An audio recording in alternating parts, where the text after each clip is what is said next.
Now, you're probably thinking, Jeremy, oh my god, he has the exact same moustache as you. Yeah, he copied me. I wore it first. He definitely hasn't been wearing it since 1988. The moment that I was starting to collect, I started to create. He is my childhood. I lost everything else. He's the only thing that I have. Welcome back to a brand new episode of Blore and Mandalore, the Vintage Collection. I'm your host, Jeremy Blore. Now, for any of you guys who are thinking, Jeremy, I don't know about you, but the last time I've watched your Vintage Collection videos, you've been on your couch. There's been very ambient, beautiful lighting. Thank you very much for all of you guys. What the hell are you doing on a concrete pylon in the middle of a national park? Well, I'd love to say that I know.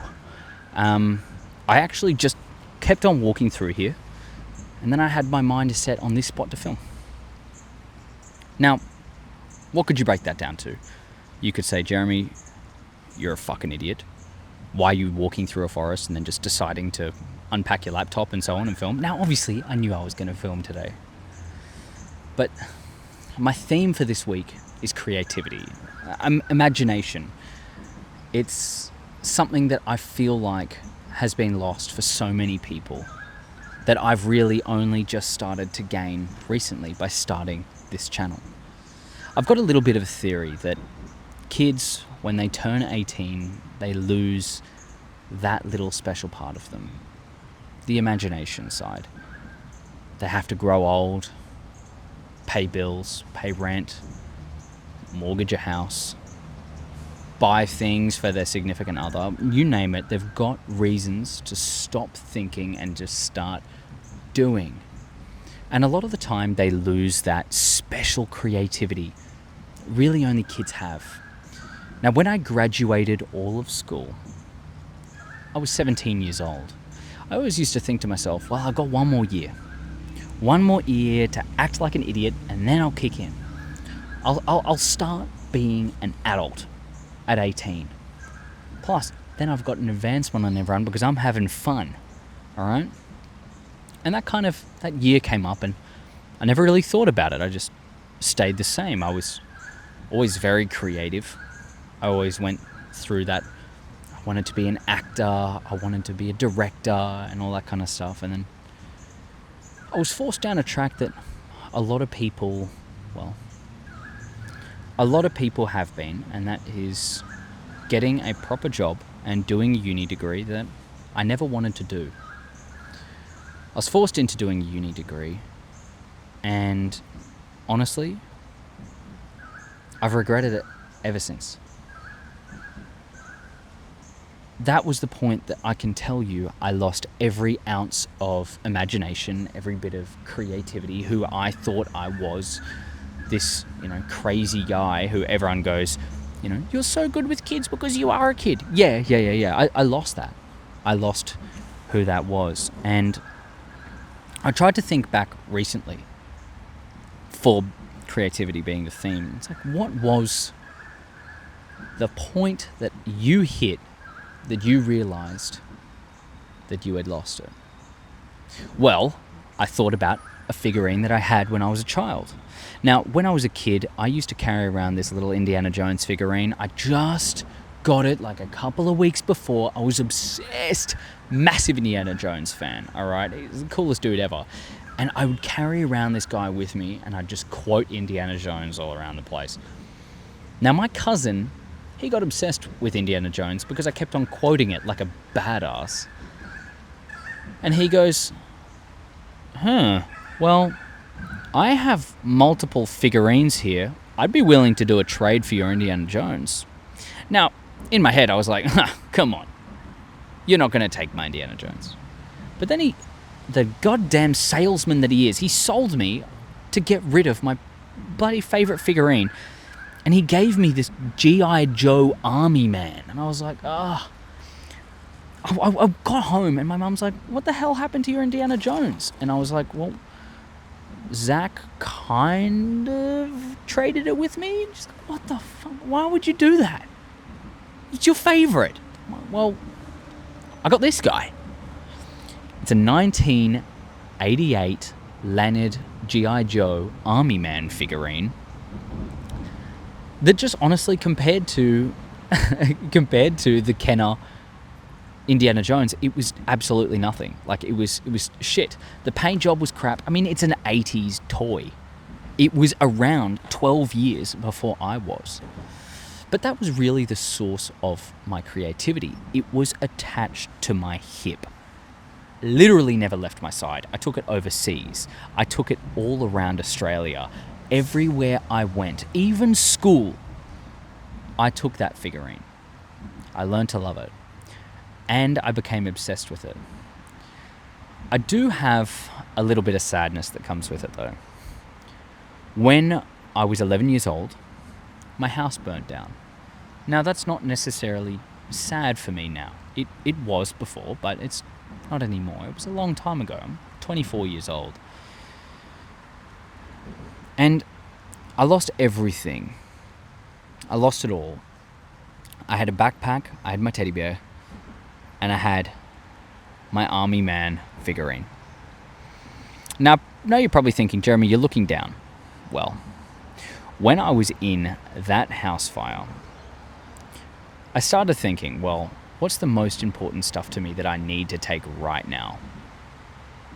This guy. He was one of them. This is my army man. Now, you're probably thinking, Jeremy, oh my god, he has the exact same moustache as you. Yeah, he copied me. I wore it first. He definitely hasn't been wearing it since 1988. But that guy was honestly one of the first things out of the room with me.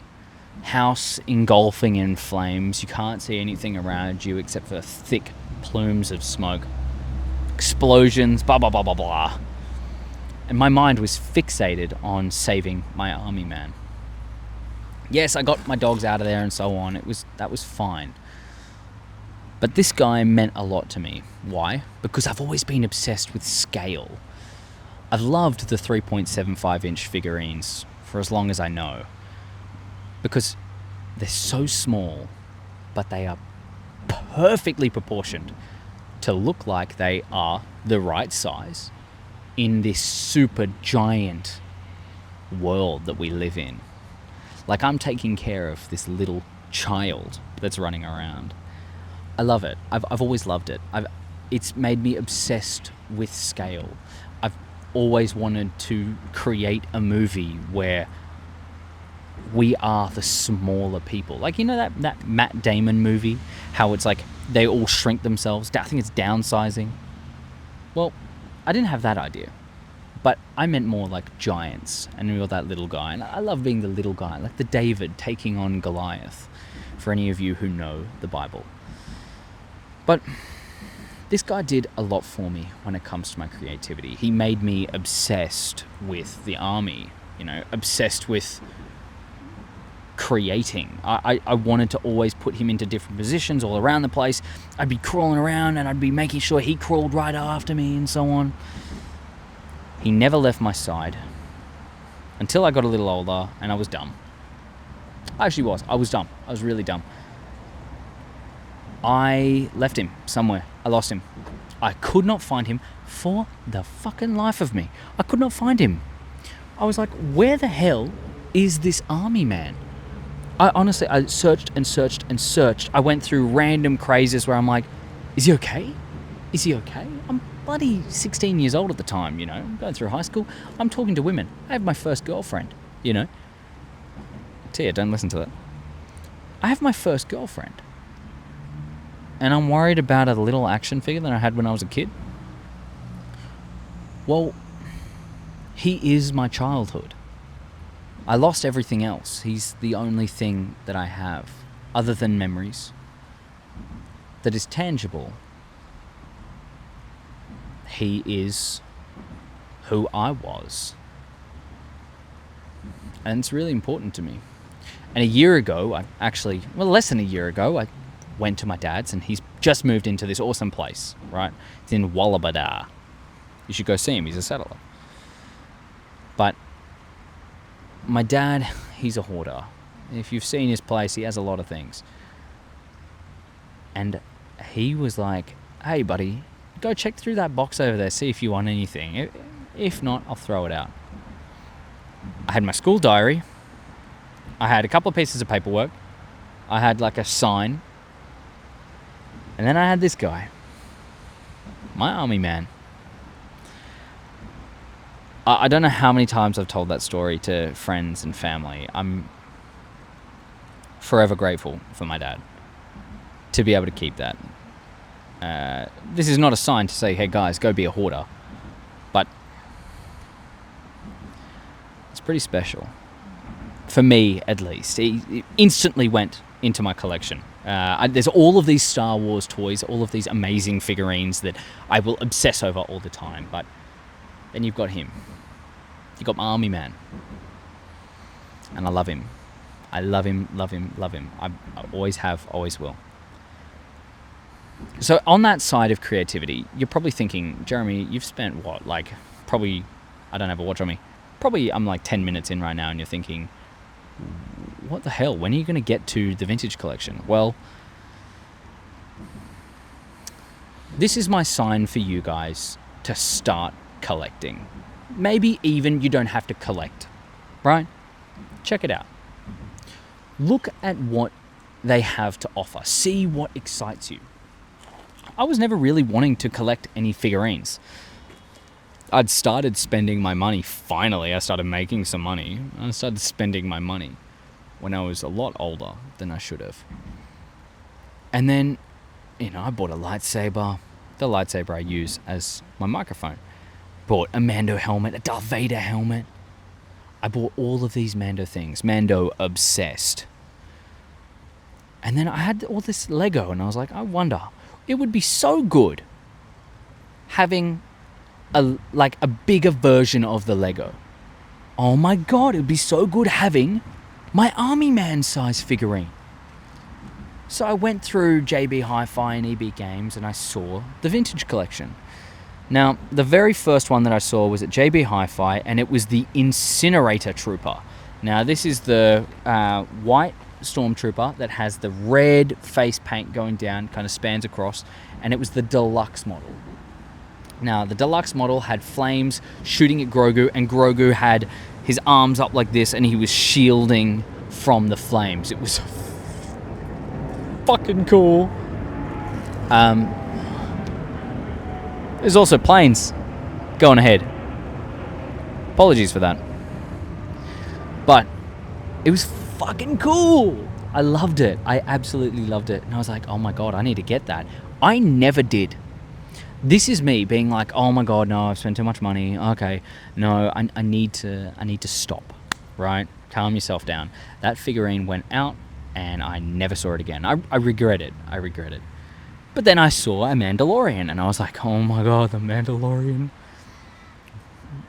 Instantly, I'm not gonna miss it. I'm not gonna miss out on this one. No. Got a Mandalorian. Now I've got Mando in there. And I was like, I wonder. There's not really any that strike my eye. I got my obligatory Mando. I was like, I think I'm done. But I'll show you. This guy right here. Boba Fett. Now, this is the Boba Fett from Tatooine. The Book of Boba Fett model, where you have his new painted armor and everything. I have to say,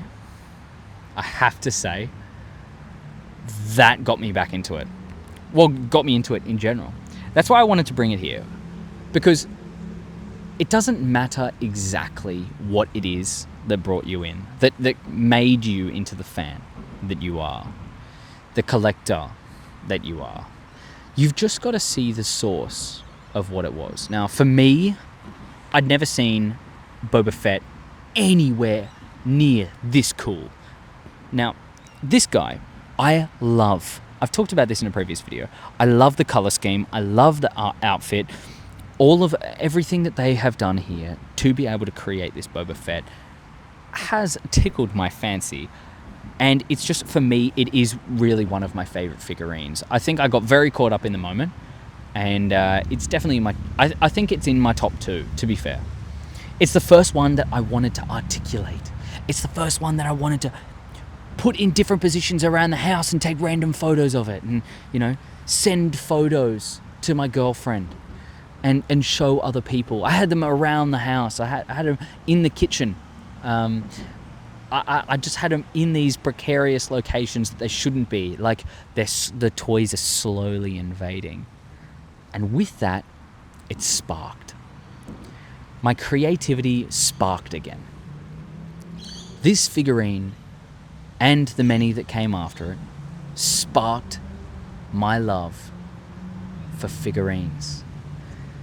It's kind of cool, and it's interesting to be able to track it back to certain things that legitimately made an impact. But that is, for me, one of them. It's my favorite out of all of my stuff. Compared to, obviously, Mando is just in a league of his own. But I even bought a second one because I lost that missile. But guys, the important part of this is the moment that I was starting to collect, I started to create. It wasn't like, oh, I'm a kid and I'm running around like I'm a literal child. No, I was able to be me.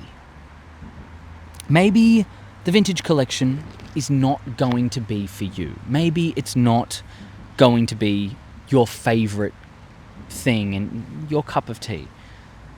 Maybe you like the 6-inch figures. Maybe you like the bigger. They're very accurate. Like, I should have brought one to show you, but they're super accurate. Maybe that's your bag. Doesn't matter. The one thing that I want to do is I just want for you to spark your creativity. I want you to spark who you are. Maybe you've got to film a video in the middle of a national park. You know, maybe you've just got to do something different that you've never done before. For me, collecting is the first side of that.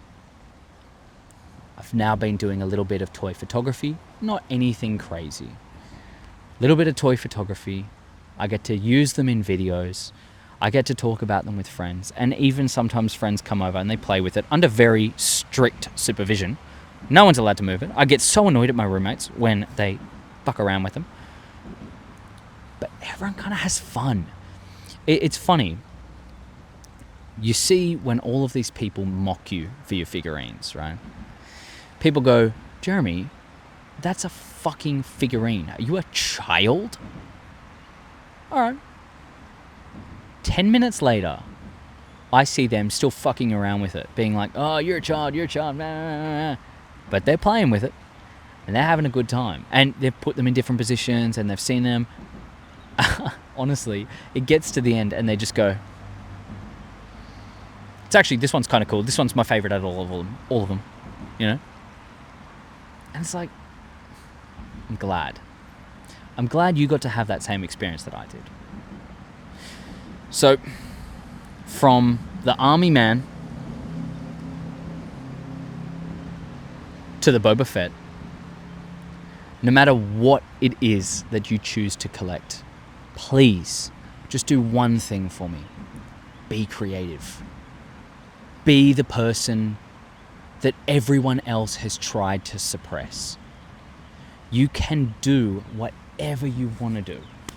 You think people are going to judge you. I've had about 50 people walk past here while I'm filming, and there's nothing going on. People are supportive. I've had to pause this a couple of times. Not just for that.